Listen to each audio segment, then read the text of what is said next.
Today, we're digging into a really important new study. It's all about a massive, pretty much hidden public health crisis here in the US. We're talking about the staggering and often totally invisible human cost of oil and gas pollution.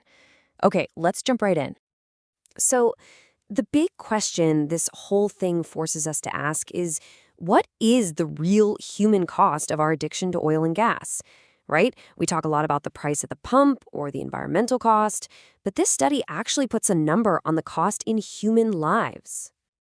And the answer is, well, it's absolutely jaw-dropping. Air pollution just from the oil and gas industry is linked to about 91,000 premature deaths in the US every single year.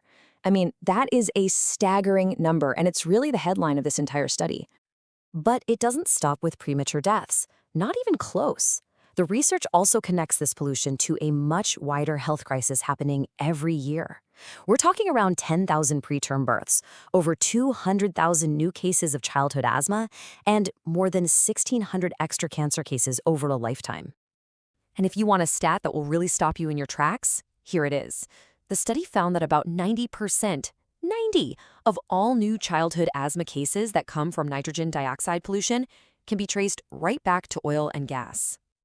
So you're probably wondering, how on earth did they figure all this out?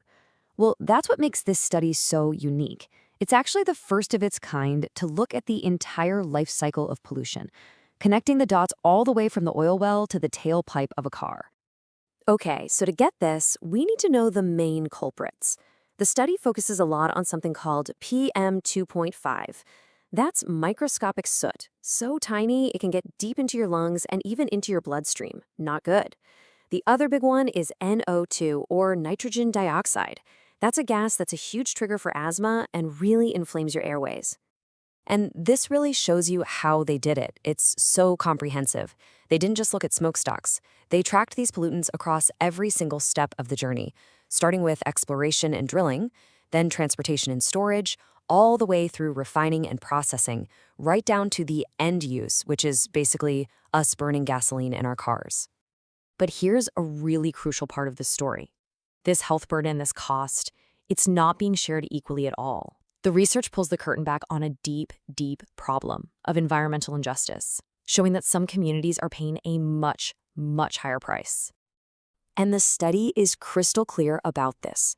All across the country, it is people of color who are disproportionately bearing the brunt of these health problems.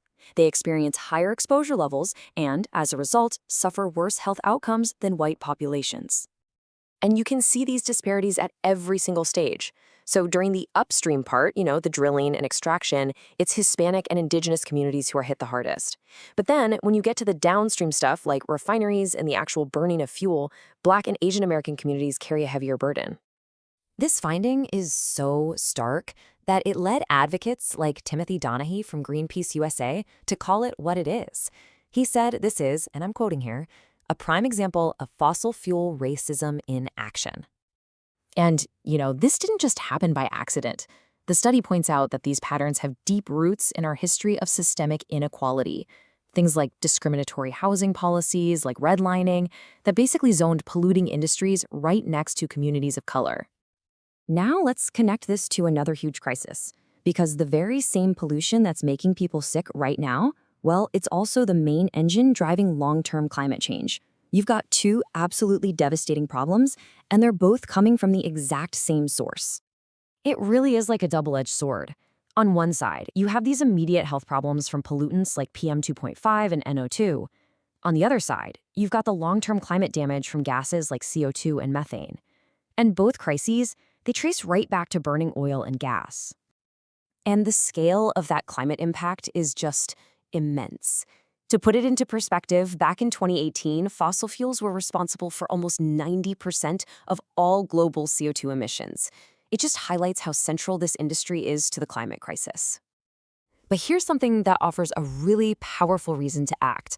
One of the study's co-authors, Eloise Murray, she explains that while the climate benefits of switching off fossil fuels might take a while to really see, the health benefits would be felt immediately. Communities would breathe cleaner air right away. So all of this brings us to the urgent case for action. I mean, after hearing all this, we have to ask, what are the stakes? And what does the path forward even look like? And here's what really ups the urgency. The data in the study, it's from 2017. Since then, U.S. oil and gas production has shot up by 40%. That means the real, actual health toll today is probably way higher.